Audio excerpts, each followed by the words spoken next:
Hey everybody, this is going to be the first Let's Play of my digital board game for the Sovereignty of Arbouria. The board game's called Sovereigns of Alona, and there's 4 sovereigns, and then there's also 2 other groups that I'll play through.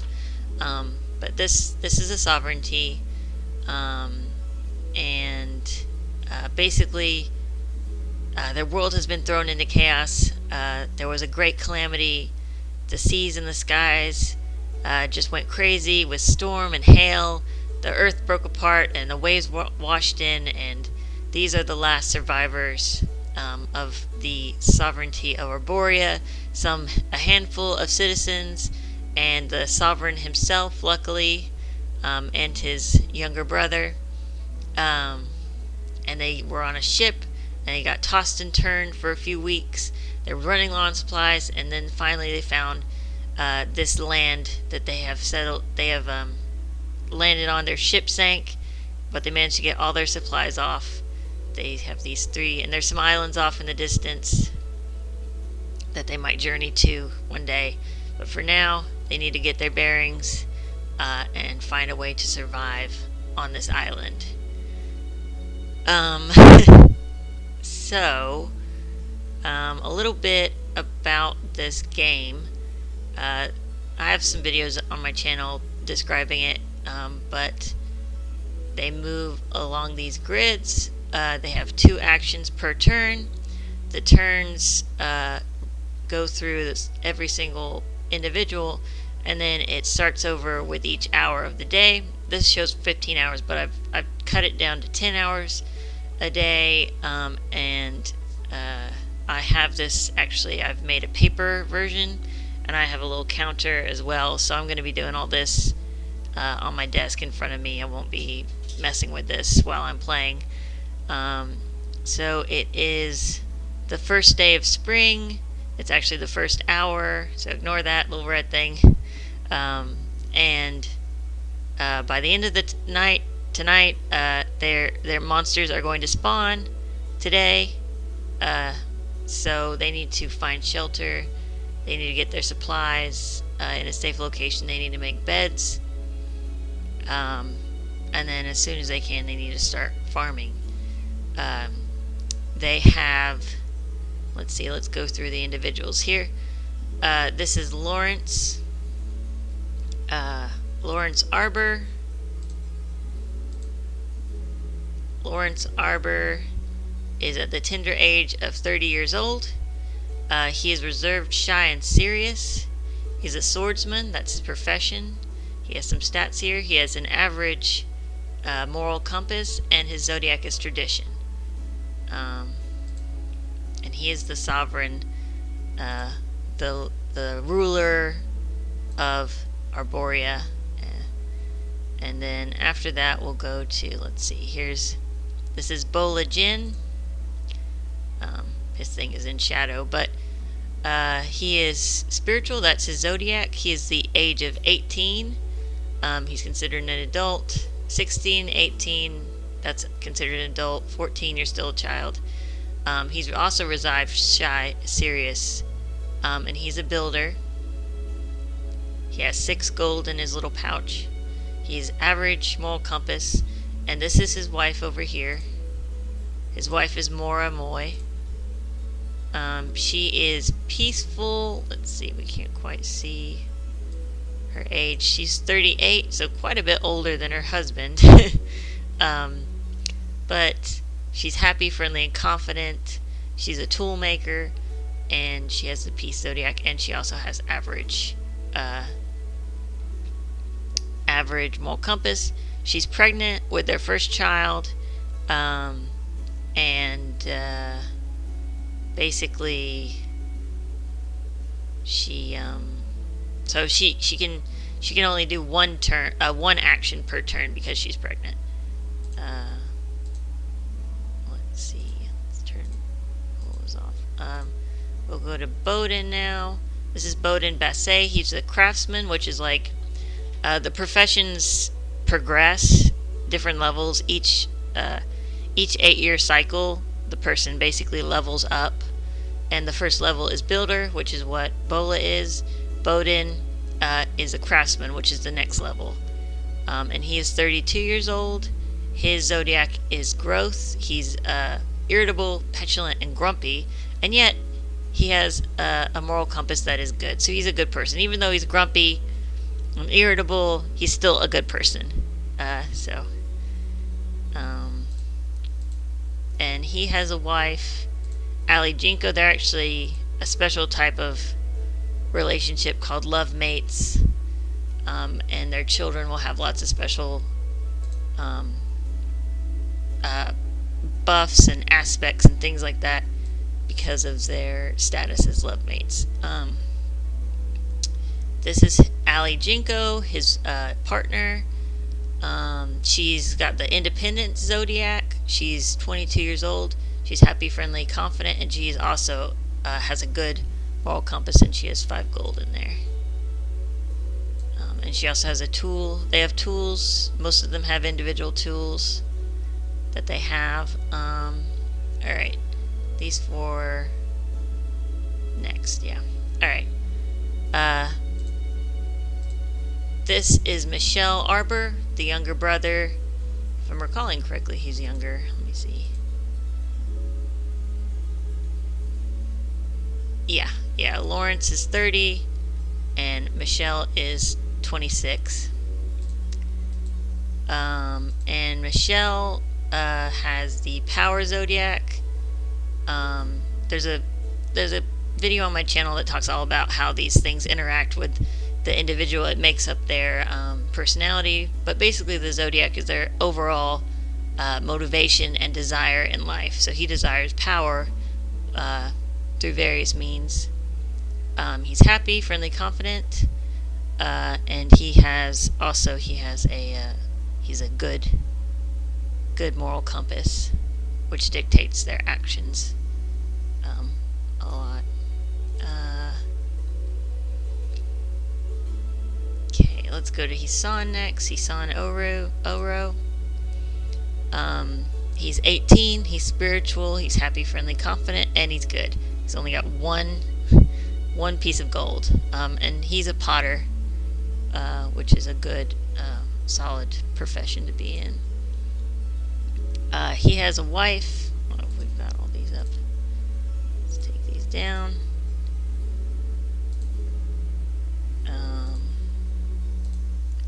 His wife's name is Lola Ranilla. He also has a child.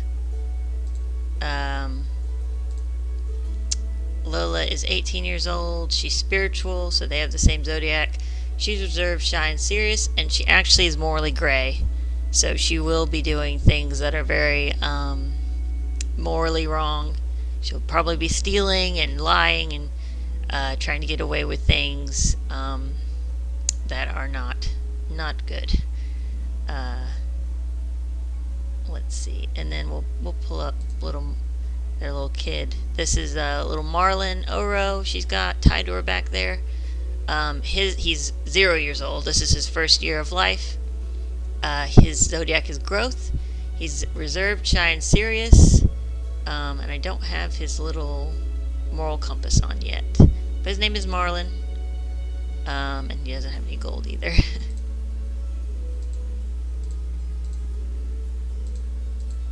Alright.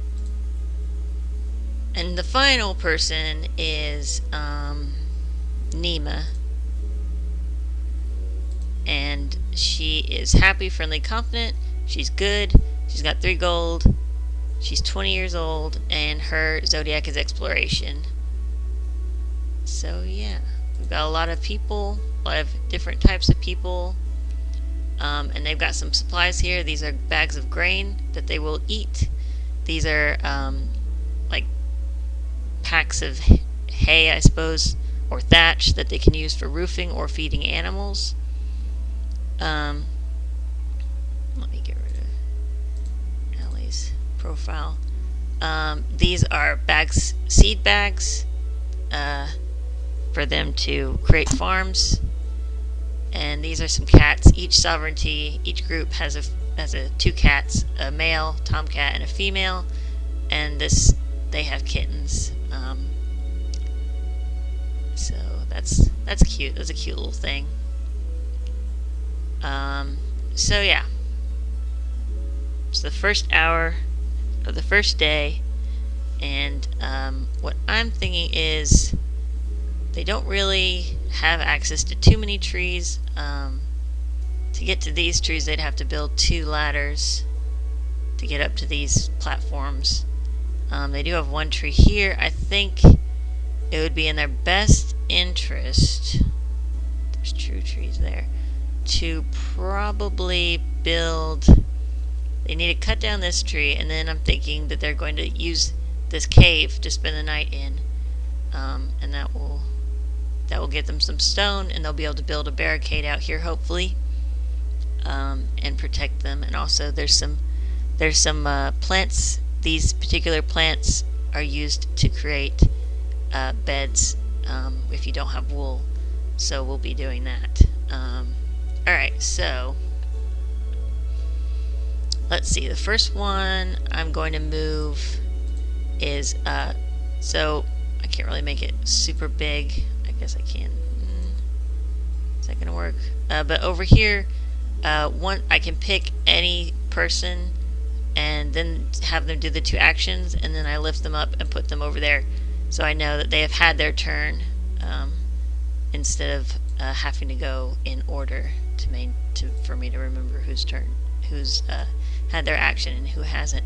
So the first thing I'm going to do is is I'm going to have Bola do his turn. His axe, he has an axe here, it's on his back, so I'm going to have him equip it. That's 1 action. And let's see, I think I'm going to have him get up here. This is only 1 step up, it's not a full step up, so he can just climb up here and start hacking away at this tree. So 1, yeah.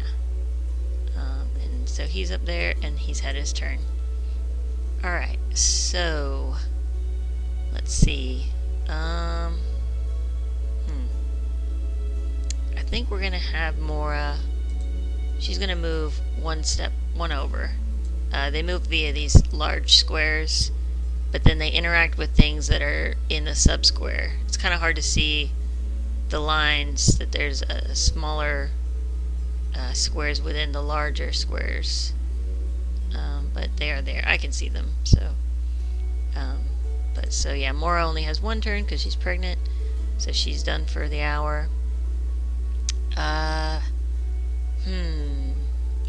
thinking. Right, we've got some fishers over here, and I think we want to get them.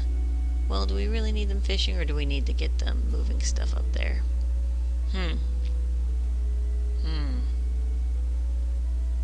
Because we got plenty of food. I think we're gonna have.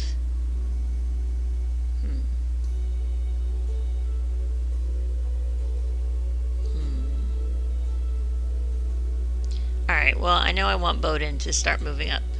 So we're going to move 1 and 2. So that was 1 big square, 2 big square, 2 actions. So he's done for that turn. And let's also get Allie moving, his wife, his love mate. She'll move. This is 1 square she's in, and then she can move diagonally. And then she can move diagonally again. So the sub-squares within the larger square does inform you of how many things can fit. So like this sub-square is filled with boxes no one can step. It's like blocked. And so is this. That's full of thatch.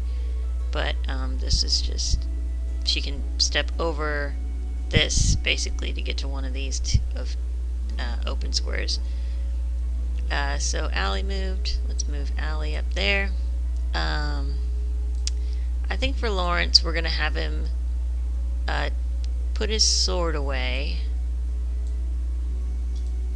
Just have it kind of behind him to show it's on his back. And then we're going to have him, I think we're going to have him pick up one of these boxes. One of these crates. So that we can move them up to where they'll be. So he's carrying that now, and that was his 2 turns, or his 2 actions. Nima, I'm not quite sure. I know Michelle. What do we need to do? Well, whether I make Michelle gather things or make him fish, moving over here is good. So 1 turn and 2 turn, because these 2 plants are useful for creating beds. They're necessary. So Michelle moved, and we've got Hisan, Nima, and Lola. For Lola, I think we're gonna have Lola drop her pitchfork that she's got, because basically they have a handful of inventory slots. Of course, they can hold things in their hand, and then they can have something on their back, and then within, like in their pockets and stuff, they have 4 inventory slots. But this is too large to go into one of these inventory slots. So I'm going to have her drop the pitchfork, and then she'll have 2 hands open. She'll be able to collect some grass, some of these plants. Let's see which way. Michelle can get these plants. Mora can get these plants, but there's 3. So I guess we'll move her.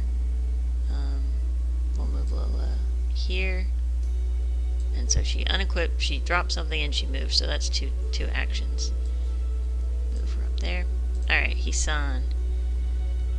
We're going to have Hisan move up, and he's going to grab one of these crates, which carry their grain bag. Their grain. And each hummin, as they're called, needs 2 bags, or 2 units of food, and 1 grain bag equals a unit of food. So he's picked it up and he's moved. So that's his 2 turns. For Nima, I think we're going to get Nima to probably move over here and then put her fisher thing up, because we do need to get them moving and doing things, and they have enough food to last this year, the 2 seasons, or the 4 seasons. So we're gonna have her start picking stuff up. So she moved and she unequipped or put something away, so that's her turn. Alright, now I move my little hour counter and we start over. Alright, so we're gonna get Bola. Bola's gonna move here, and he's gonna whack the tree for 1. It takes 3 hits to whack the tree, so next turn it'll come down. And that was Bola. Mora, we're gonna have Mora move up here, probably situate her there to that sub-square. And that was her turn because she's pregnant. Alright, Bowden. Keep Bowden moving. Bowden 1, 2. Alright, we're getting them near that cave. Gonna get, because there's a bunch of rocks in that cave. We're also gonna move Allie 1, 2. Allie's up there.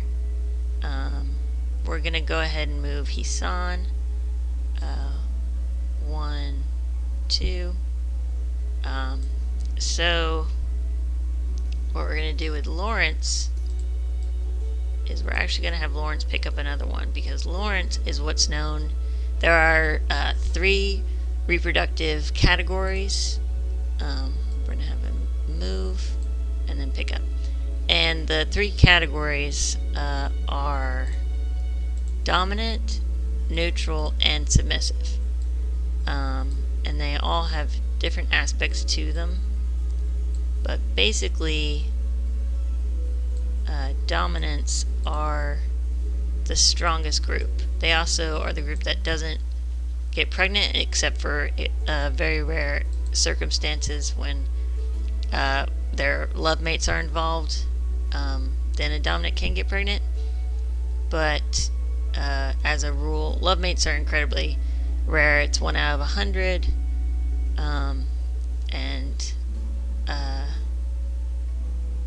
And so in general, dominants, they only pair up with submissives.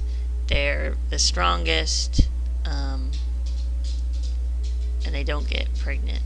Neutrals are the second strongest. They can get pregnant, or they can get someone else pregnant. Move Lawrence up there. And then submissives are basically the weakest, and they can't get anyone pregnant. But they can get pregnant. So, saying that, the actual gender of the individual is irrelevant. So, a submissive male and a dominant male can marry and have children. A submissive female and a neutral female or a dominant female can get together and have children, and that's not seen as anything odd in this society, in this world. But two dominants falling in love, as in that can happen with love mates, that's really frowned upon and seen as unusual. Two submissives together. However, two neutrals is par for the course. Neutrals can get together without love mate status. So that's kind of a little bit of the world building. We're going to have him move. These two plants are kind of blocking his way. So we're going to have him move up there. Alright, so his fishing line is pretty much in the water. We're going to have him cast his line in, and I have a little generator that I use, and then I roll a dice. Alright, I rolled a 5, and that means he has not caught anything. It's a 1 through 8 generator, and 1 through 5 on the generator is a no-go, no fish. But then 6, you get a small fish, 7, you get a fish, and 8, you get a medicine fish. So, and then I have to flip a coin. If he gets a fish, I then have to flip a coin to see if he actually reels it in. So fishing is not as stable a food source as farming, wheat farming. So that was Michelle's turn. He moved and then he attempted to fish. Alright, Lola. What are we going to do with Lola? We'll have her come over here and collect one of these ferns. So 1 and 2. We'll have her do this one. Okay. So it's her turn. And now Nima. Alright, we're going to have Nima pick up her container.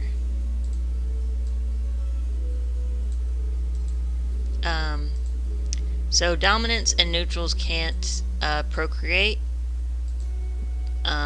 Dominants and dominants can't procreate except for love mate status. And submissives can't procreate except for in rare love mate circumstances. So neutrals can get with other neutrals, or they can get with submissives. Submissives can get with neutrals, or they can get with dominants, and dominants can only get with submissives. So that just kind of makes it a little bit more tough to pair them up and things like that. It just makes it a little bit more challenging. Alright, so that was Nima. I guess we can go down here and move the little kitties somewhere. They might want to go towards the cave. Let's move the dad. The little kittens. And there are genetics with the cats. Maybe move her there. They don't have... I don't know how many spaces they can move. But as you can see, each spring, which is like the love season for everybody. I think I flip a coin, and like if it's heads, they have kittens, and they can only do that 3 times throughout their lifetime. And then I flip a coin for each kitten. They always have 4 kittens, no matter what, and they always have 2 boys and 2 girls. And I think the boys' tails go forward and the girls go back. So these 2 bottom ones are girls and these 2 are boys. And so I flip the coin first off for their eyes and then for the coat. And both parents have the same eye color. But then I flipped for the coat and they all got their dad's coat. So that was kind of cute and interesting. It would have been cuter if one of them had gotten the coat like their mom, though. But maybe next year, you know.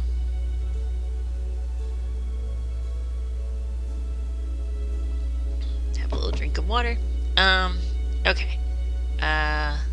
Let's see. Okay, so another hour's gone by. Looks like there's 7 hours before monsters turn up. So let's put the turn back at the top. So Bolligen, we're gonna have him hit the tree 1, 2. So that's 3 times. So the tree goes down.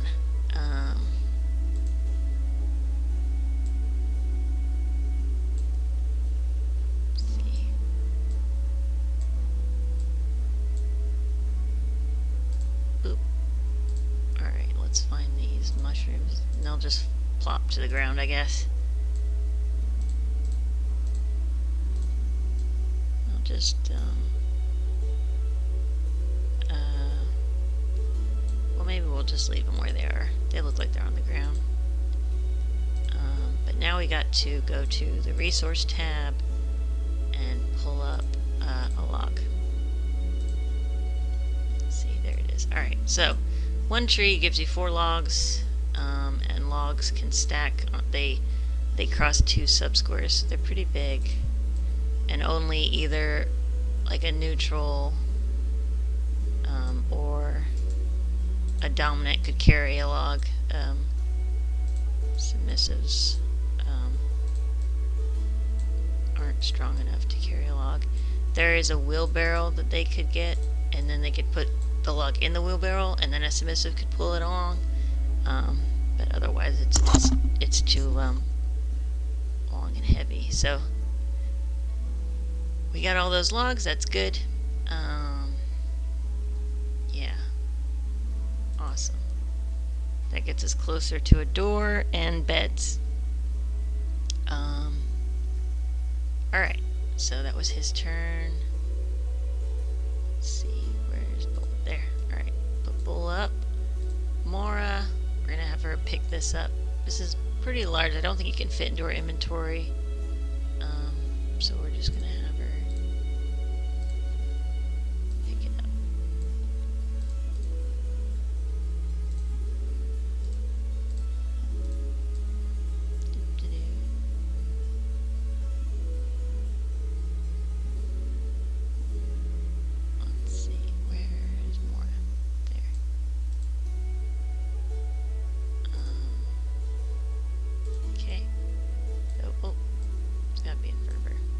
She's picked it up. It's kind of there. And these are pretty light objects, so she can carry 2 of them. They can't carry heavy objects, but they can carry 2 light objects. So that was 1 action for her, and she's pregnant. She only gets 1 action, so that's her turn. Bowden, Basset, his little love mate. 1, 2, diagonal. They're going to go into that cave and start mining. We'll get to see the mining system, and we'll see if they get some goodies. 1, 2. She's going up there. Ali. Isan is also 1, 2. They could probably actually use that as part of as a blockade kind of thing. to keep the monsters out. I definitely want a door, the strongest door we can get, because there's different levels of doors, and then a wall with a gate, and that'll be where they hide every night, because the monsters can be pretty bad. Sometimes the night is, there's not too many monsters. The monsters are called Nighties, but sometimes they're really bad. Alright, so we had Hisan move.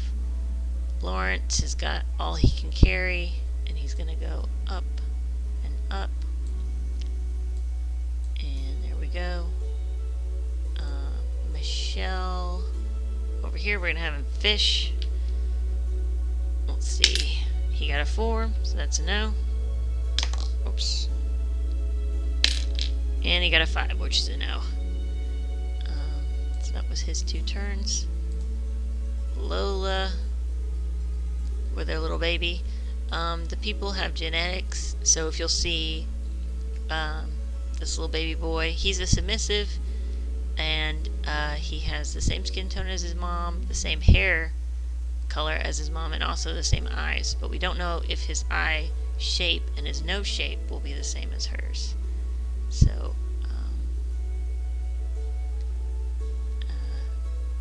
that'll be exciting when he becomes a toddler next year. So we're gonna have her pick this up so we can start trying to create a lot of beds, because every night they go without sleep, they lose a rest point, and if they lose all 3, they fall into a coma, and they sleep for 3 days straight, and it is a really bad thing. Once you level up a gatherer or a herbalist up to a doctor, which is a profession, then you can make a drink that will revive them and make them wake up instead of sleeping for 3 days. But we don't have a doctor. We only have a herbalist right now, which is a 2nd tier profession, which is pretty good. So that's 1, and I think, well, it'd actually be faster if we just have her start heading up there, because she has only 1 turn, and we probably want to get her near the cave as soon as possible, because she has only 1 movement per turn. She might not even be able to make it there in time before night falls. Maybe that'd be bad. So I said all that to say that we're gonna move her down here. So 2 actions: pick up the plant and move. Alright, so Nima Frunes, she's picked up what she can carry as a neutral, and she goes 1, 2 to be up here with the Sovereign.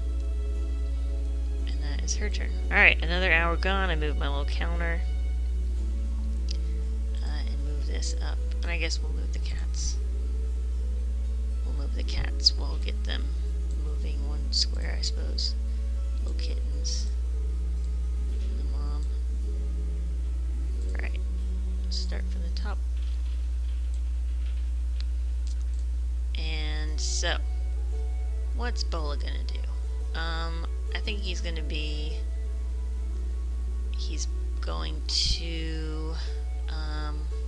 let me check the recipe guide real quick. Let me see, what does it take to make a, what does it take to make a bed? Okay, 1 plank, and then it takes, for the doors, so this is the weakest door, this is the middle kind of door, and this is the strongest door. 2 logs plus, that would take 1 log broken down several times. We could make that. We could make it. It would be pretty strong. Well, either way, we need to get him moving these logs up to that area. So we're going to have him unequip his axe, put the axe behind him, and then he is going to pick up 1 of these logs. And then the next turn he'll pick up another one, and then he'll start moving towards the cave.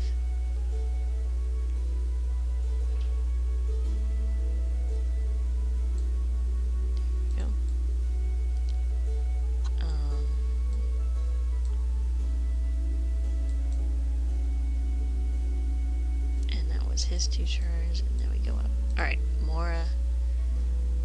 We're going to have Mora start heading up. So she gets to move once. To put her at the edge of the square. That was her turn. Alright, Bowden. They need to really start clearing out this cave, because there's not much room in there. There's this one square is cleared out, and then everything else is full of rock and stalactites and stalagmites. So Bowden moves square, and then this is considered another square. And doing that, we actually open up the cave. So we can go down here, stone layers, and alright, so this is what it looks like. That internal cave is also showing. But this is the first layer of the cave, the first level. It extends all the way back here. So it's a pretty large area. And all this is going to be resources. It's going to be either stone or coal or iron. And there's also a rare chance of getting gold, which is really great.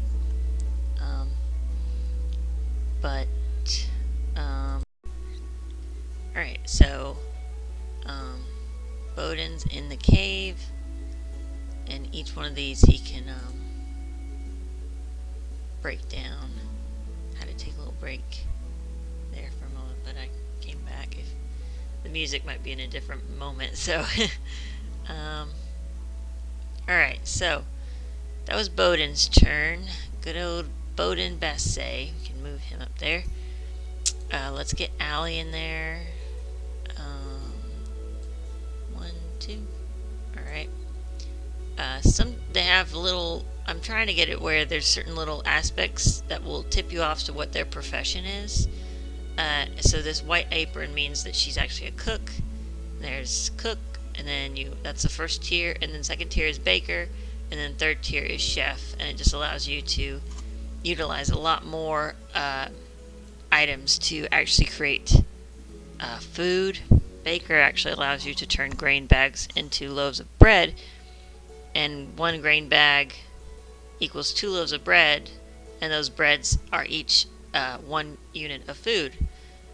So you get extra food out of something, so that's very good. Alright, so we got Ali Janko. I guess real quick, since we got these two, the reason why partners have separate names has to do with the crest and colors system.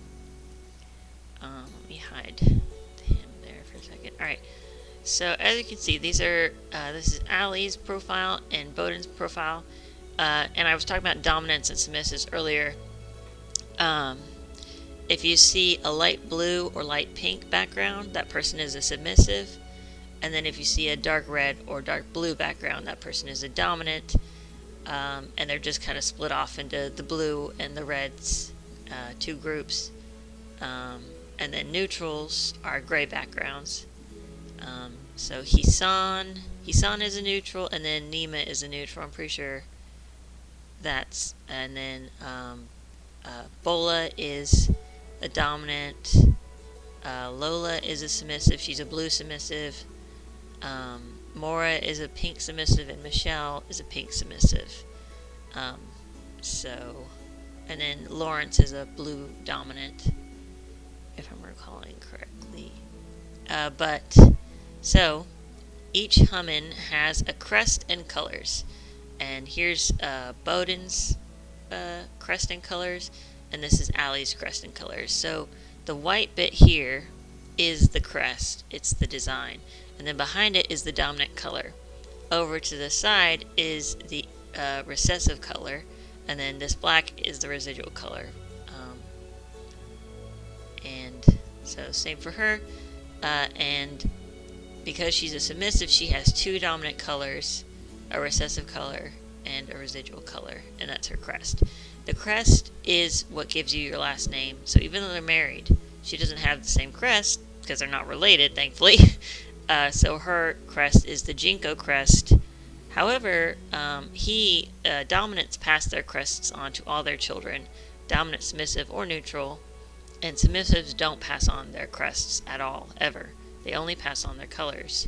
So all their children are going to have the last name of Basset, not Jinko. And they're going to have this crest.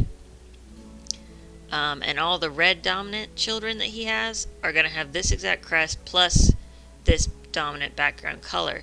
And then they might have this recessive color from their mom. And they'll have residuals from their mom or their dad. Whereas if he has a child who's a blue dominant, say his father was a blue dominant, or her father or mother was a blue dominant,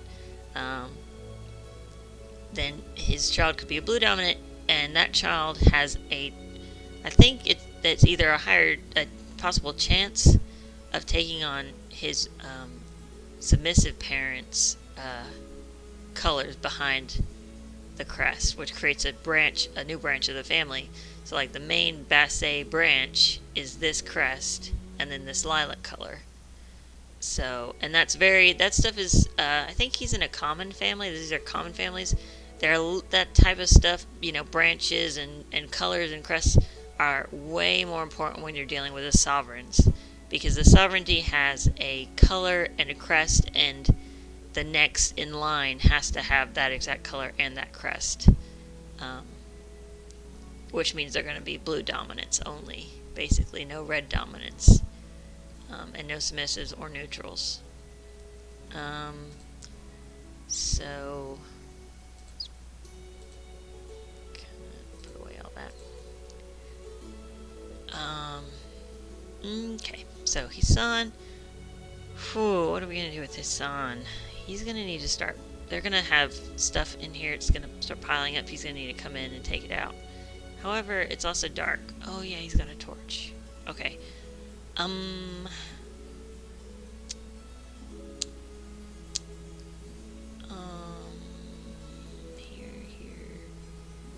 We could put a wall here, and then use this as part of the wall.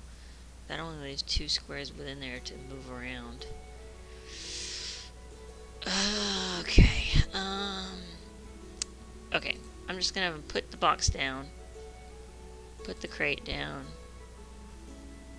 and get his torch out so that we can get a little bit more room. I think we're gonna have him put that here next to him. Alright, so that was one turn, and then with his next turn, he's got a torch. It barely fits in his pocket, but it's in there, and he'll equip that, pull it out, and torches light automatically. You have to make it with a stick and a piece of coal, so that's why it lights automatically. And I don't think I've really figured out the radius for these things, but let's see. Let's go ahead and well, I'll pause the video real quick. Alright, so I just kind of created a little bit of a bigger area just for me to keep track of how much light a torch actually gives. I decided it gives you like this much light. Actually, those should be lit technically. Well, let me pause the video again. Alright, so I extended it a little bit again, and I think that's good. I think that's good for now.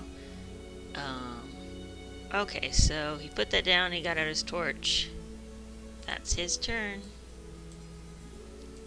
So now we go to, let's see, who do we want to do next? Lawrence. Yeah, we'll get them moving. One, and don't want to make too much of a blockade.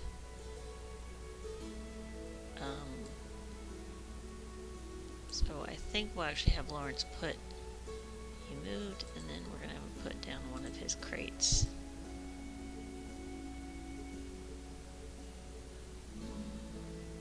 There. That one, and he put it there in that subsquare. So that is Lawrence. Okay. We'll go to Nima, we'll move Nima up, and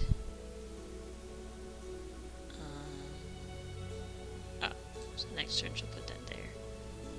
So Nima is done. Michelle. Oh yeah, we get to do some more fishing. Go ahead. Get some fishing. Alright, 3. Nope. 7. Ah, yay. I get to show you guys the fish. I was just thinking, man, I really want to show them what the fish looks like. But just because he got it on his line doesn't mean he's going to be able to reel it in. That comes next. And it's a fish. Which by that, I mean, if it was a small fish, you actually can't make anything with a small fish. You have to have a chef that can then take small fish and make them into a meal. So they're not actually useful. Small fish are basically, useless. Anyway, so the fish is on the end of his line there. You see the line. It's kind of hard to see. But the epic battle, fish versus man. Alright, so I'm gonna roll my, not roll, but flip my coin. Okay, heads, you reeled it in. Awesome. So plop, and move that fish up to his little folder. So that's really great. He's actually the herbalist, so this isn't really his job, but he has a fishing pole, so he's got a fish. I don't know, could that, for next turn, could this even fit in his inventory? I don't know about that. I don't know about that. But he's got it in his hand.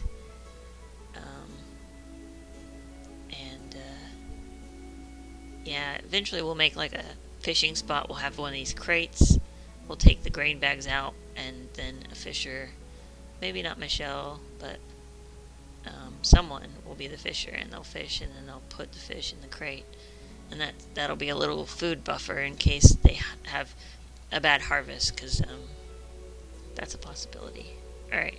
Oh, so he did it once. He fished.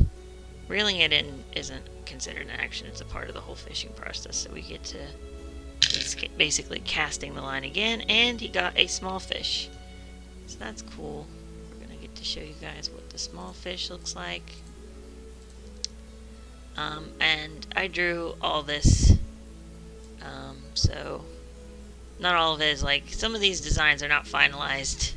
But I kind of like this design of the fish. It's also kind of ugly in a way, but I like that it's ugly. It has character, so I like their eyes. They're just... This one's like, oh, whatever. And this one's like, panic. Alright, so now we flip the coin again. See if he reels in this small fish. I don't know, is he going to have to drop the big fish to hold the small fish? I don't know. Tails. So he lost it. So, bloop. Whoops, bloop. There, it's gone. Alright, so that was Michelle's turn. And Michelle actually has a little he's a couple. He's in a couple. He's got a lover. One second.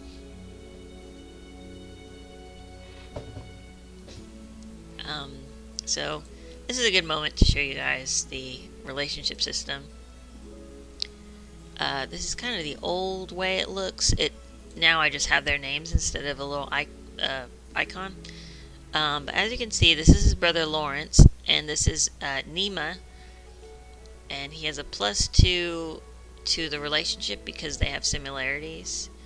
And their similarities, they have the same personality type. They're both the happy, cheerful, confident type, and so that's a +2. So if they have an interaction, I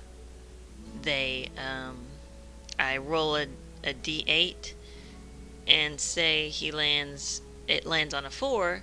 Well, then I add 1, 2, so it's actually in a 6, and it's a positive interaction, and I get to move this little blue counter over 1. And everyone starts, if they don't know you, if like you're a new person, it starts here, neutral, dead center. And then if you roll and you hit a 1, 2, or 3, then it's going to go in this direction towards dislike.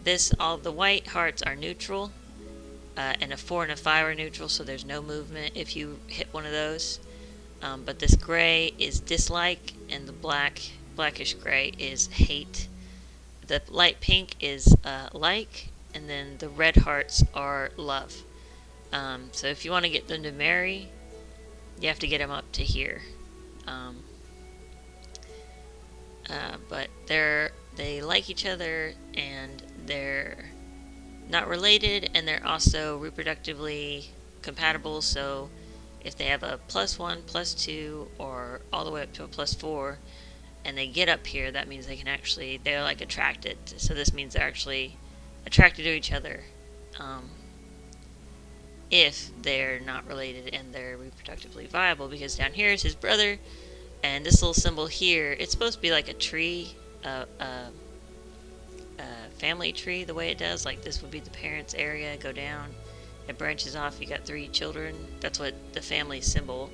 So he's family, but he's +1 because they've got something in common. I think they have a complementary zodiac. He has the zodiac of tradition, and Michelle has the zodiac of power, and that's complementary, so it's a +1.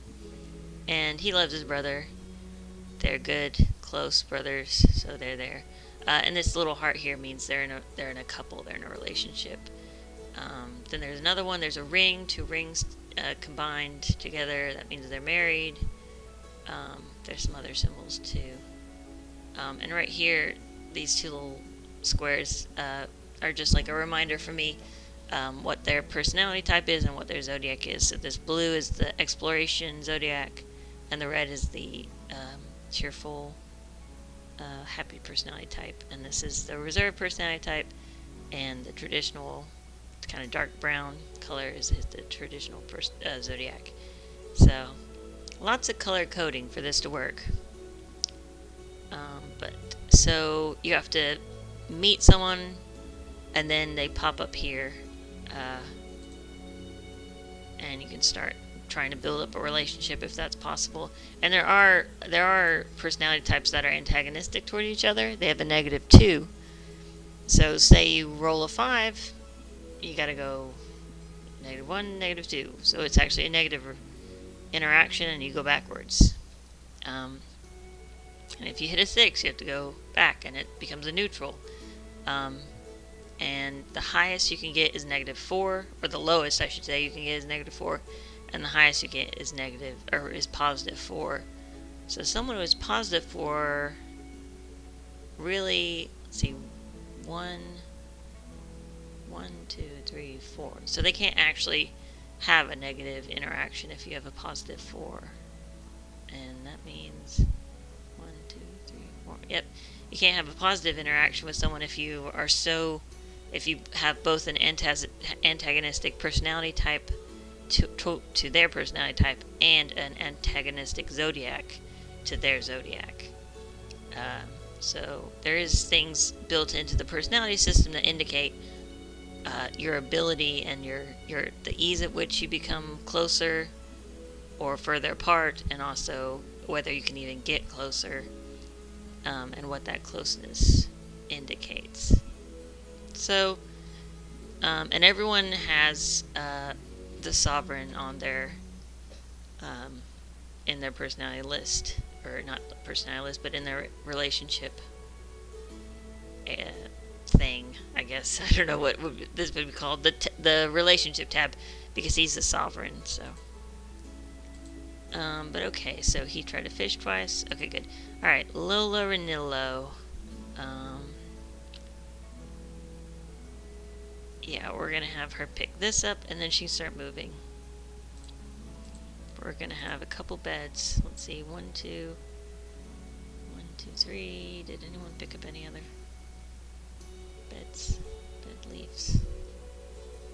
1, 2, 3, 4, 5, 6, and I think there's 9 of them. So we're gonna have to get over here soon, because there's more over there. They're gonna have to build a little. I think for a gap that small, a bit of dock will work. I have a dock set up instead of a bridge, because the bridge is really good for if there's a gap and you can get boats through it. Then you'd want a bridge, but that you can't really fit a boat in between that gap. So yeah.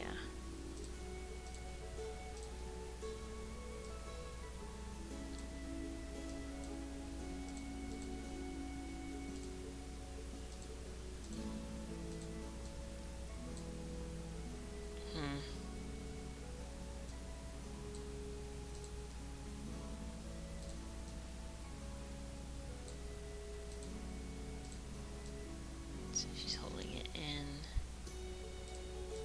both hands, and I think that's it for. Oh, and she picked it up and she'll move over here to this square with Mora. Alright, so we're going to move the hour over, and it is now the afternoon, and that means we have a slight lighting difference. Let's move that up to the top again.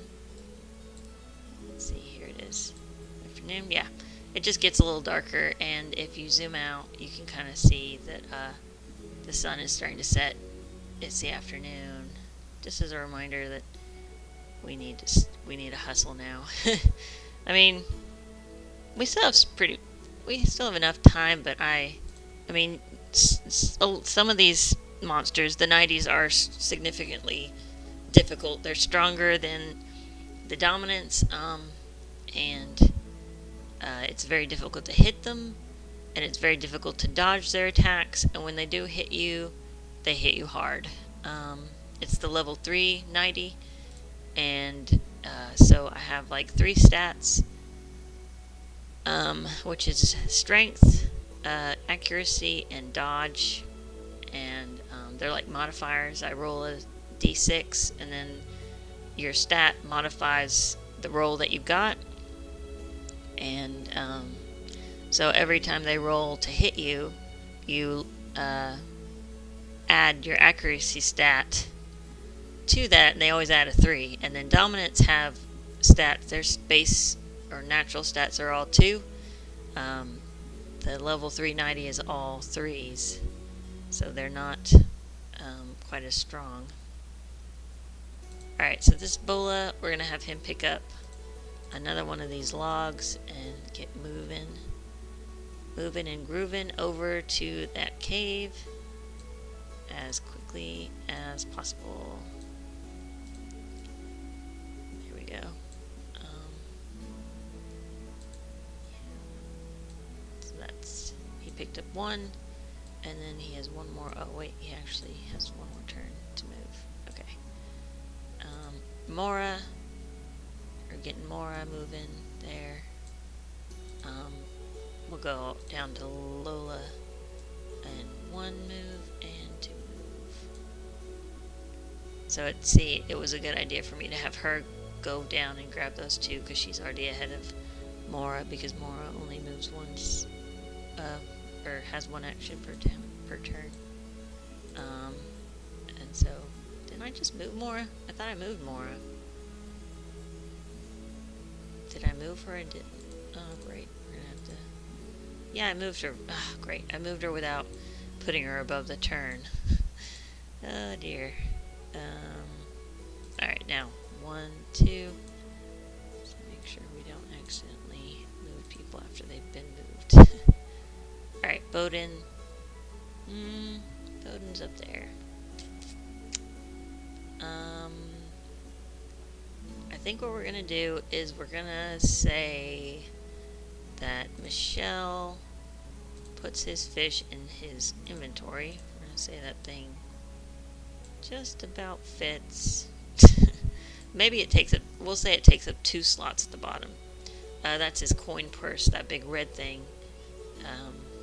He has 5 pieces of gold. Okay, so he's done that. And we're gonna probably we're gonna have him pick up this leaf. Well, actually, let's get let's put his fishing pole up. So that's his 2 actions. And then next turn we'll get him to grab these 2 and we'll head him over to the cave. I guess this stuff is just going to be left out at night. The idea is that I want there to be a new Nightie. There's 3 different types currently that spawn, but I want another one that spawns that steals stuff, so that's why I'm trying to get them. But I haven't designed it or made it yet, so it doesn't really matter, but I want to, I don't know, act like it matters. Alright, so that was Michelle's actions. We got everyone.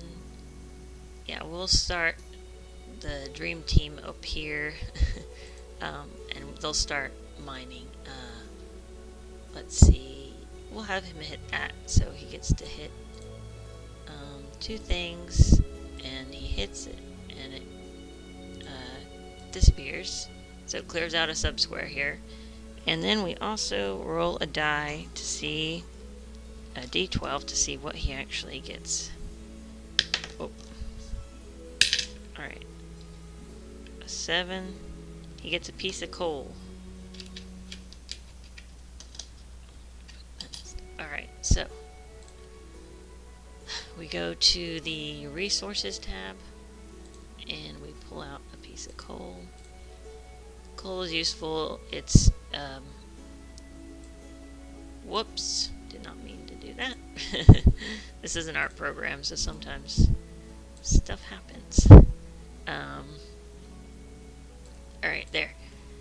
So he's got a piece of coal. They're used to light fires, just like in the building process of it. Like, to construct a torch, you have to have a stick and a piece of coal, and then it's lit.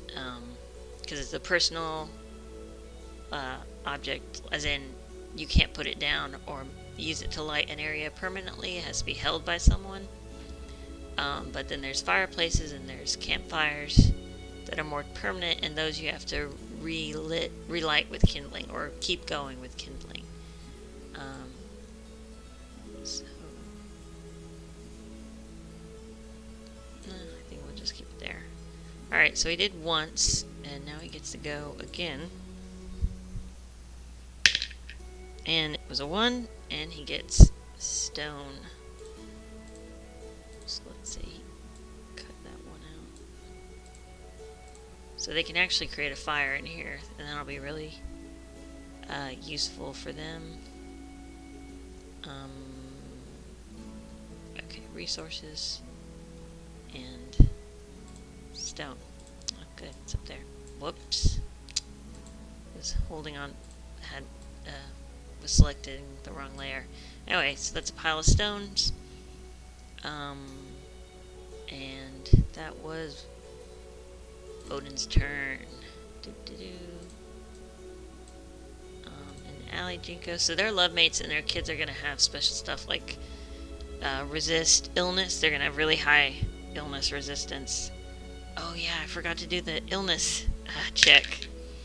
1 second. We'll go ahead and do Allie, and then we'll do the illness check for these 2 unfortunates, because going into a cave is actually not good. There's some diseases that you can get, and there's a base resistance, and it's 3, and then you roll an 8, an 8-sided die, but anyway. Okay, so for Allie, we're actually gonna have to get her, one of her actions is gonna be equip her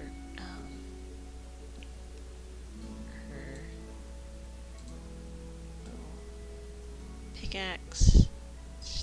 You can see it. And then her next action will be to hit. She got 10 iron. She actually got iron. Alright.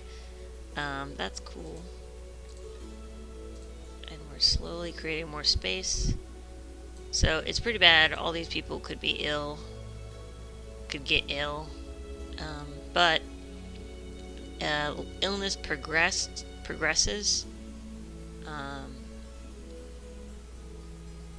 So let's see, resources. Iron has to be smelted into ingots, which they don't have a furnace yet.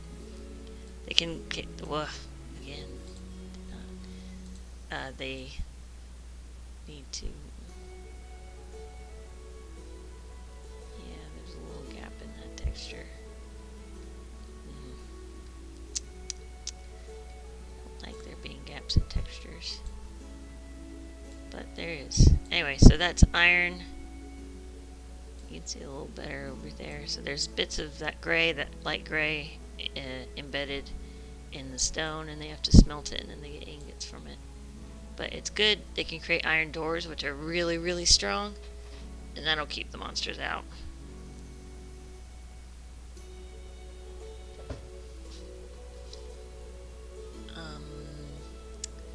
Alright, so that was her turn. Her last action. Alright, so Hisan, we're gonna go ahead, move up here. Yeah, this is gonna definitely light up a good amount of area. Let's see. Yeah, I think he's just gonna need to stand in here. That was his next kind of turn. Let's see. Yeah. So we'll just keep him there, and we'll carve out this area mostly, so it's lit up, and then we'll have other people come in and start taking this stuff out,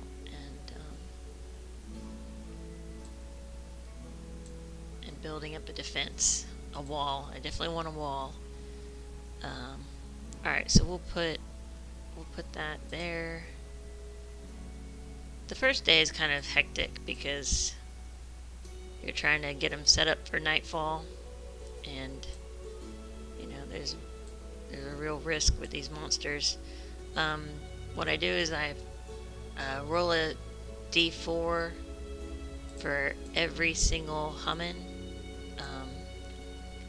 and if I hit a 4, no monster spawns. But if I hit a 1, a level 1 Nightie spawns, and if I hit a 2, a level 2 monster spawns, and if I hit a level 3, a level 3 monster spawns. So as you can imagine, a lot of level 3s could spawn, and that would be really bad. So if you put that there, we're gonna move her here. There's only one. Luckily, there's a sub-square, so she can move past these things instead of having to go around. All right. So we only have 4 more hours. This is the 4th before night falls.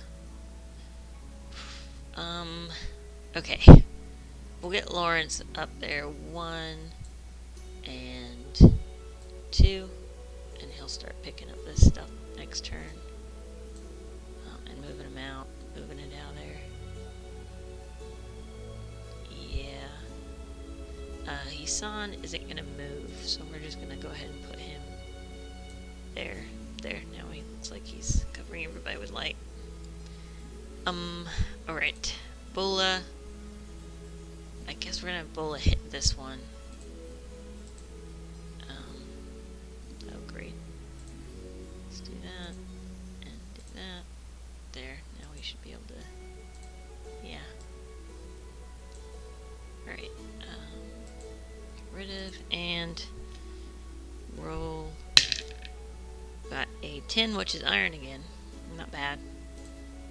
Just grab this iron, duplicate it, and pull it over.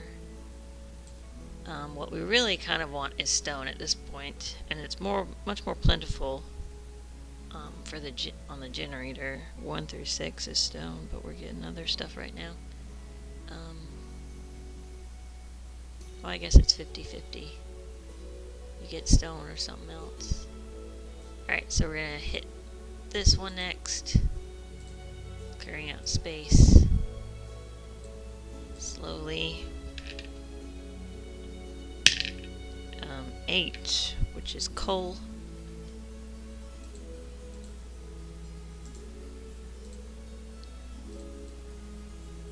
Put that there. Let me check the recipe guide real quick. I want to see. Alright, okay. So as long as we have, well, we need about 4 stone to make a stone wall.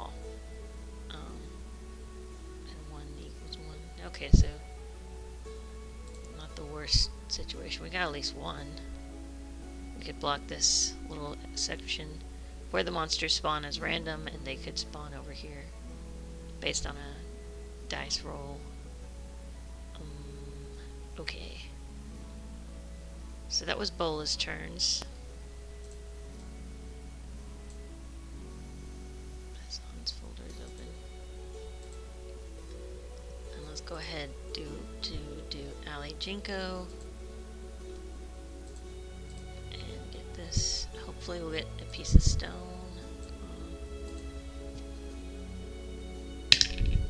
6 stone. Oh, thank God. Thank God. Alright, good. So we'll move those 2 things out on the next turn and start building it. We'll need Bola and we'll need Bowden and Bola to build those. Alright, that was Ali. Well, that was only 1 turn for Ali, but can she reach that? She's not really within its sub-square. He wasn't really within that sub-square either. Dang it. I don't think there's really much room. I think for that, we'll actually move Ali out of the way so we can have Nima come up 1 and 2, and the next turn she'll grab that and pull it out, and we'll have this guy grab these 2 and come out here with them just to give us space. Next turn. Alright.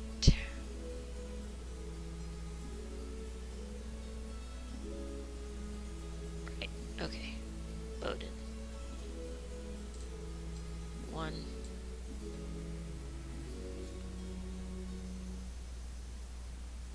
Oh, okay. Whoops. I put Bola's up there when I should have been putting Bowden's. Wrong person. Alright, so now we've got Bola down here. 1, 2. He's moving up there. Let's go ahead and that was my turn. Let's go ahead and do Lola. 1, 2. Them up there, and Mora. 1.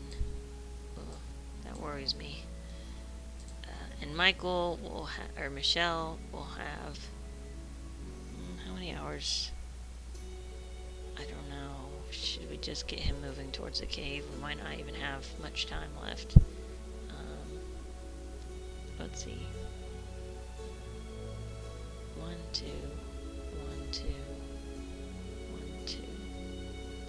Yeah, I think for Michael or Michelle, we're gonna just get him out of there. 1, 2, and hopefully he'll make it before the sunset.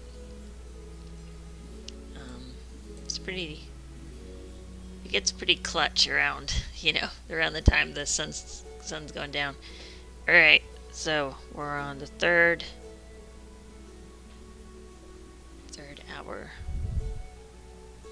3rd from nightfall.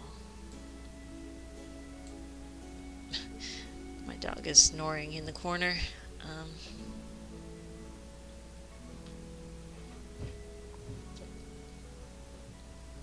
Okay, so first off, we're gonna get Nima. She's gonna pick up probably. Actually, we're gonna have her pick up the most useful item and get it out there.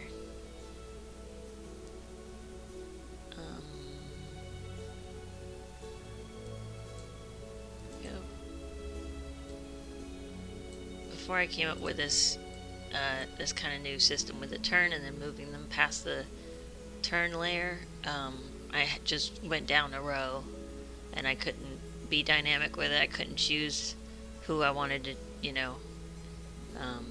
interact with.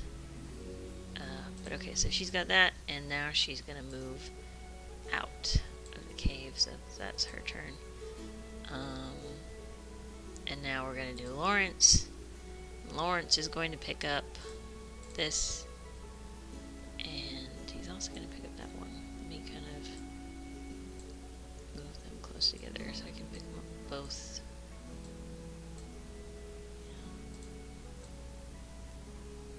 That'll be his turn, and then next turn he'll get out of the cave.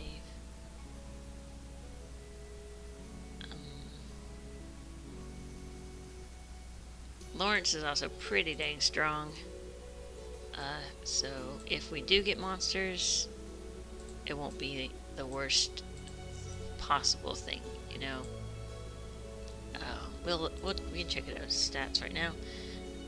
So he is a swordsman, which means he's level 10. But for every level they gain, they get to put 1 point in one stat, and they have the hearts, and then they have the 3 stats, which is strength, accuracy, and dodge.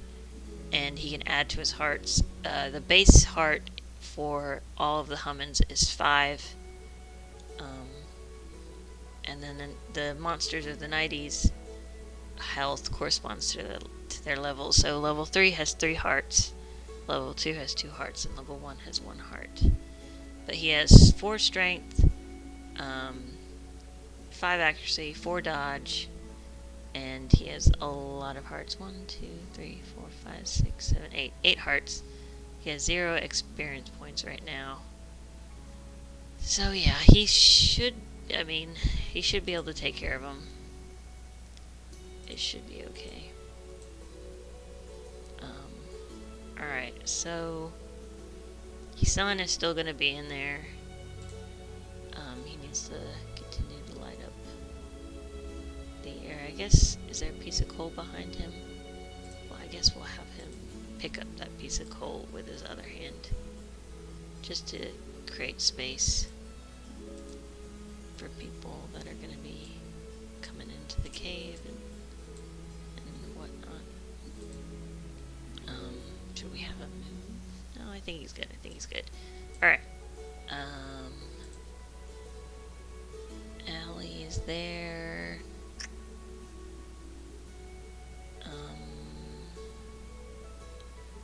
We could get her back in there and then have her start carving out that area.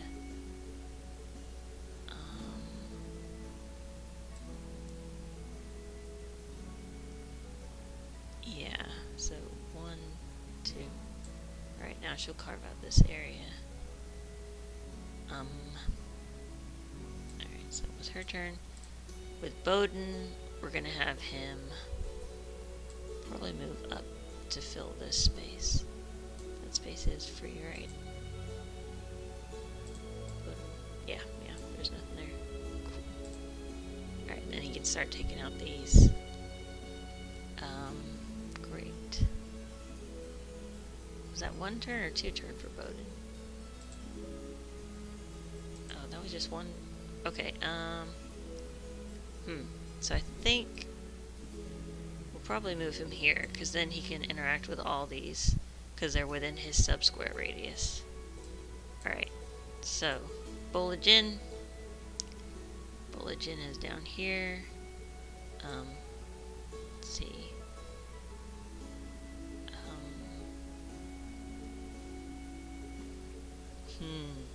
Well, we definitely want to move him up. 1, 2, we'll get him in this diagonal area just for extra space. And then we'll have to think about what we want him to do, how we want him to chop up these logs. Let's get Mora up here.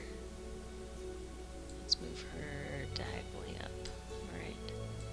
1 turn for her.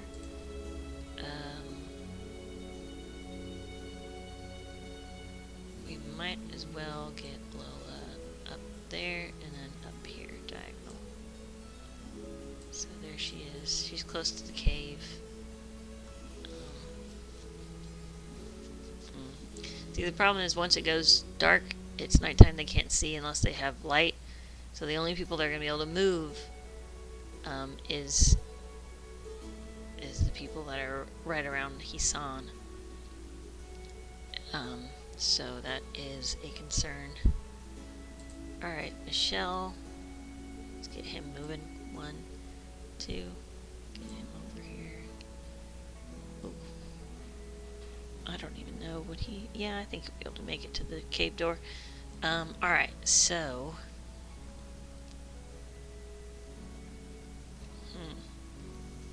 I really wanted these videos, these Let's Plays to be short. I wanted it a day to take 30 minutes to get through, but it's just not... It's a game that takes a long time, I guess. Alright, so now we're 2 hours from nightfall. Starting over. Alright. Alright, so we're gonna have to figure out what we want to do with these. There are no... Okay, we have those 2 logs. Let me check the recipe guide real quick. Because we have this we need to make to get them across. We might even go ahead and make one of those, just so that more than one person can cross to the other island. So that's 1 log. And then we well, once we get across there's other trees, so we don't have to worry about that so much. So, and he's brought 2 logs. There's no time to get that. So even though I wanted to make this door, it's the strongest door, we're not going to be able to. This is the 2nd strongest door. I don't know. 2 planks and some sticks. Let me check how strong that would be. Plank is 4 hearts.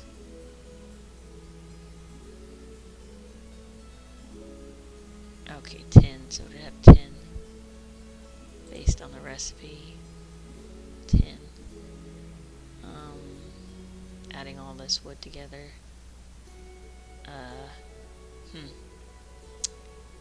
I guess it's worth it.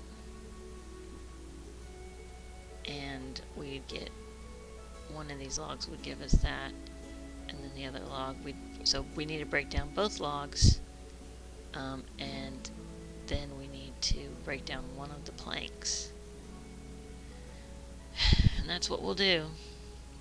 And then we can make a wooden gate with one of those. Good. Alright. So, what we need to do, break down both logs. Alright. So, Bola. We're gonna have him... he's gonna have to do all this work right in this area. He's gonna drop them both. He's gonna break them. That's gonna take 2 turns, and it's gonna be nightfall. I think we're gonna want to... Geez, I don't know. We're not gonna have a door before nightfall. And he's one of the builders. Yeah, this is a problem. We might have to forget about the door and the beds and just focus on building a wall. And if we can get the wall up, then, and let's see, well, we're gonna need a plank for the 1/2 of the wall because we need to fit a gate, and gates are wooden. Good thing we got that there, because otherwise this area would not be defensible at all.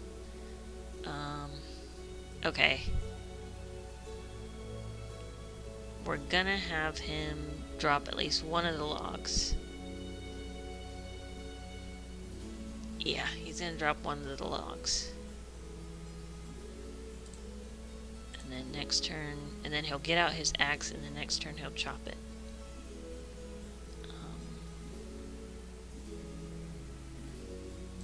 Yeah, I think that's a good idea. Alright. Put that down, and he drops it there, so people can still get there through this one sub-square. Alright, so that's one action, and now his next action is going to be pull out his axe, which is hard to see. Let's try and there. So cool. We got Bola doing his thing. I think Nima is going to drop this here so that it can be used to build next turn.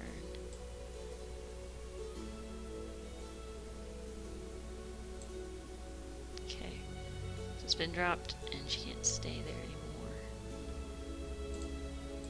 Well, she can't stay in that sub-square.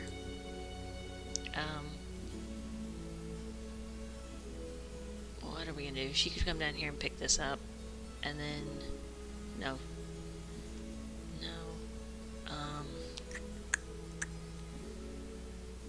She could. He's gonna come out here. He's gonna drop that there, and then we could just have Bola drop this here and turn it into, well, stone is better. Stone is far better. Oh, actually, we don't even need to do the whole wooden gate thing because we can just destroy this in the morning and they can get out that way and then they can make a gate later. Would that be quicker?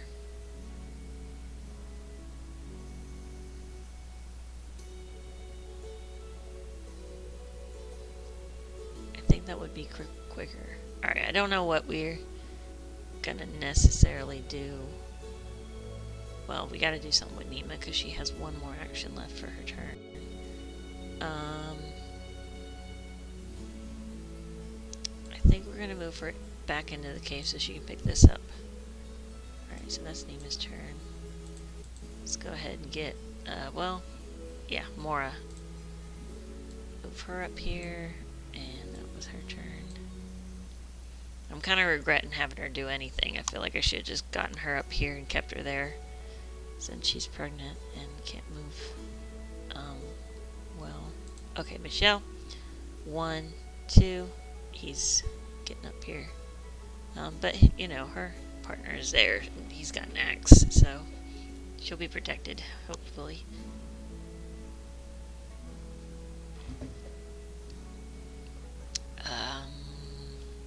Okay, that was Michelle's turn. Whoops. Okay. Well, I'm stressed.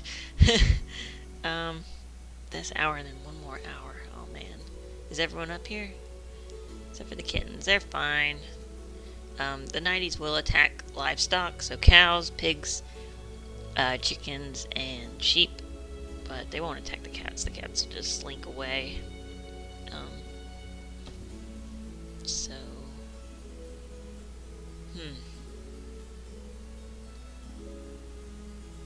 Alright. Okay, Lawrence. Lawrence hasn't gone.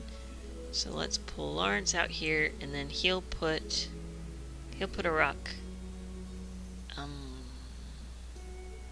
here. So they can all get in. They'll all get in, and then they'll build it. Dang it, I should have kept him holding onto both of those so that we can get both logs in there. We could have made beds, a gate, a door, all while inside the cave. But they need definitely, let's see, 1, 2, 3, 4, 5. 1, 2, 3, 4, 5. Okay, there's enough space for everybody in there. But not really enough space to build, but they can slowly do that.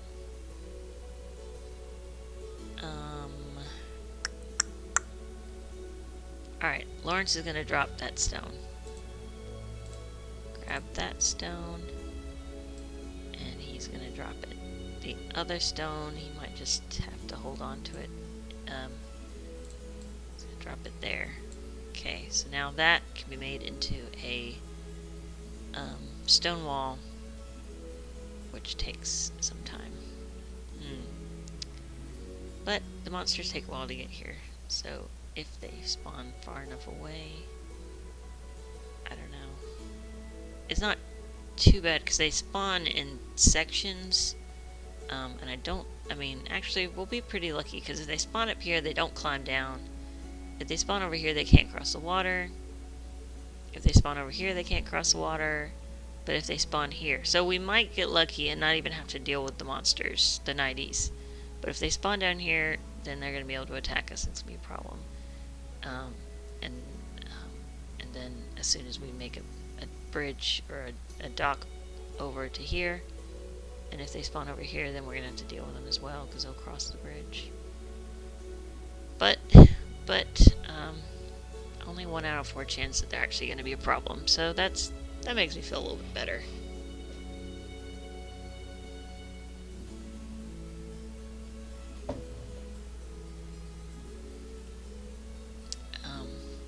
I got a huge jug of water I'm sipping on. Alright, so that was, he put that down. He's got one more turn. Where the heck are we going to even put that? Are we just going to have him hold it? No, he might have to fight monsters. And let's see, what would we have? He would move. What? Okay, that's a square, that's a square. He'd have to move to her square. And then he'd have to move to this square, put it down. And that would be nightfall. And then he'd be moving. He wouldn't be able to move without his sun coming out. And everyone who is in there can't move until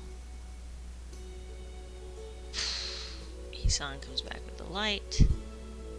Yeah, that's a problem. He's just gonna have to hold it. He's just gonna have to hold that thing, and I think we need to get him out of the way, actually, so people can, and then maybe he can, move him back up here. He's got the material out there, though, so he did something useful. Alright, Hisan.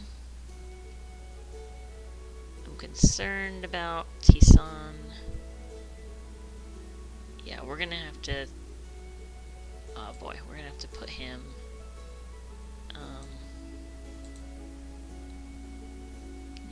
move. Okay, so when the layers are locked, you can't move them. Interesting. So we're gonna actually probably move him out here. It's a problem because everyone, now Bowden can't move. Most people can move, but we just don't. We just need light out here as well. So yeah, needs to be lined up pretty well. All right, so that will be Hisan's turn. Allie. We'll wait for Allie. We want to do.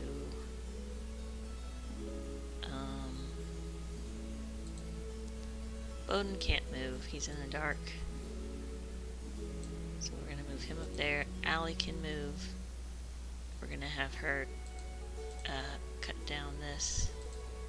Give us some more room. We're going to roll. Got a 2. Got some stone. That's very useful for our endeavors today. Let me grab his stuff and lock it again. Grab this stuff, duplicate, and pull it up there. Okay, so we're getting somewhere. We can do some stuff here. Alright, so that was Allie. She did one thing. We want her to also break this stalactite. Or stalagmite? What is that? I think how you remember it is, it's a stalactite if it has to hold tight to the ceiling. So the ones on the ceiling are stalactites. And we got another piece of iron. Go here. Well, not that one. Duplicate. This will be really great when they get a forge and put it there. Because they'll be able to make iron things, and it's, they can make armor and swords and iron tools. The toolmaker, who is Mora is our toolmaker. Her next level is forger, and then after that is blacksmith. So as a toolmaker, she can only make wooden tools, and there aren't that many. There's the hoe, or not the hoe, but the pitchfork, and a mallet. A couple other things. The fishing pole she can make. But she can't make another axe or another pickaxe or a hammer or a chisel. or a sword, so she needs to level up. Alright, so that was Allie's turn. Allie the cook is now Allie the miner for now. And Lola. What are we gonna do with Lola? She's not technically. If she moves here, and then she moves in there, she won't really. She'll just be safe. She'll just be one less person to worry about. Alright, so move her to this square, and then move her inside to that square. And her little baby Marlin is with her. So that is that. And now we are in the final hour of the afternoon. Oh man, I'm scared. Alright, I think once we reach nightfall, I'm gonna end the video there and then do another video, and it'll be the first night. And that's how I'll break up the Let's Plays. So we don't have 2-hour videos. It's already an hour and 30 minutes. But alright, so here we go again.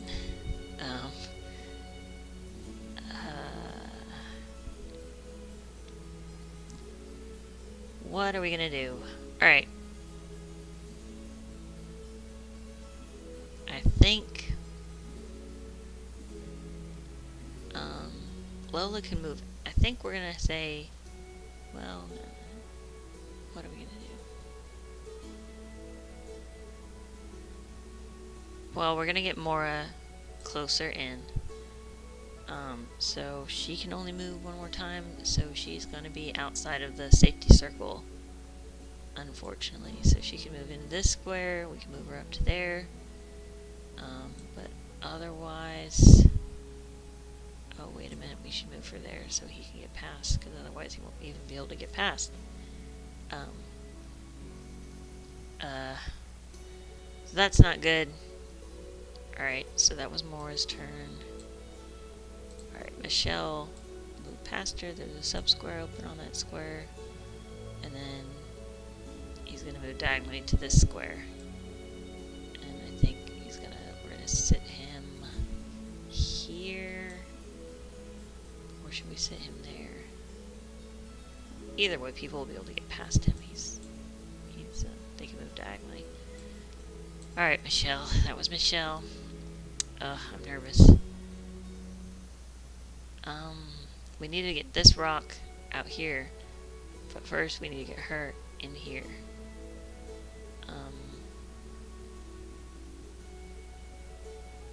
And to get her in here, night is going to fall. And we're going to need Hisan to be all the way here so that she can move with him into the cave area, and no one's going to be able to move while they're in the cave. That's a problem. So to do that, what we're gonna do is, oh boy. Alright, part of me is like, we need to move Ola here. But then another part of me is like, we don't want to leave her completely defenseless out here. So, and then we do need him to start. Alright.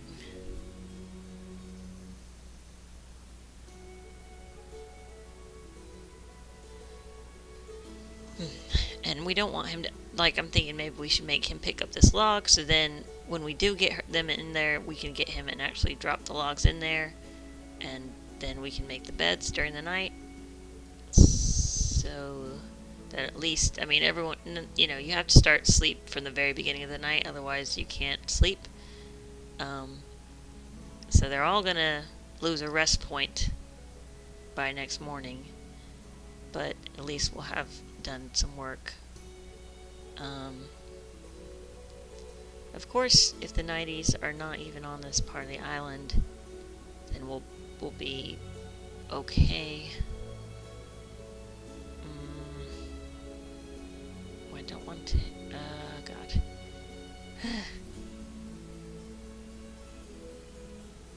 Okay.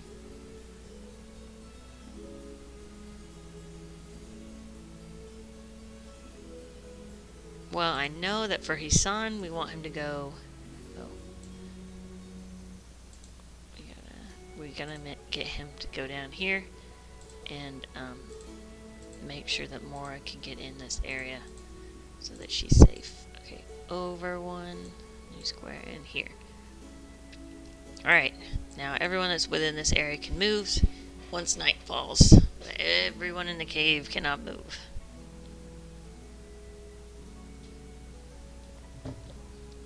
This is why we need a campfire. So that was Hisan's turn. Bowden can't move because he's in the dark. Allie can't move, she's in the dark. Lawrence can't move, he's in the dark. Oh man. Nima can't move, she's in the dark. Whoa, no wait, actually Lawrence and Nima can move. They are actually in the, because light floods through the entrance of the cave, so they actually, see how it cuts off there? They actually do have light there. Oh wow, that's really good. Okay, I forgot about that fact. Whew. So what are we gonna have them do? Yeah, I have no idea. That doesn't really help me. I guess we could get... I don't know. I don't know. They're just gonna be there. Because I would have them move more into the cave and set stuff down. But then that means less room for people. Bola. Alright, let's see. Okay, next turn, night is gonna fall. She's gonna move to this sub-square. And then Hisan is gonna move here. And then... yeah, I don't see... I think he's probably just gonna stay there. And if he stays there, we can... I don't know. I think it might be in our best interest for him to just unequip his axe. This might be the wrong decision. And then to pick up this log. We're gonna need to... alright. And then after they move, he's gonna move after them. He's not gonna go in without his wife and unborn child. Alright. Lola is in there. She's pretty much okay.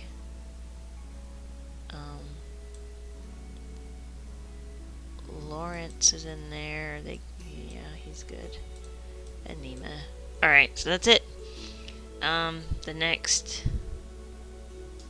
hour is night, so I guess I will show you nightfall. And then I will end the video there. So, nightfall. Oh, whoops. Let's see. Undo that. There's some light here that shouldn't be there. Oh, do we have stars and a moon? Oh, I forgot that I added that. Oh, that's really pretty. I like that. So, in the darkness, you can kind of see the grid a lot better. Against the dark background, the grid shows up way more. It's way more intense. And you can see this, how it's divided into subsquares as well. But, yep, it is nighttime now. And I can't really see. You got Hisan's little torch. Barely lights anything up.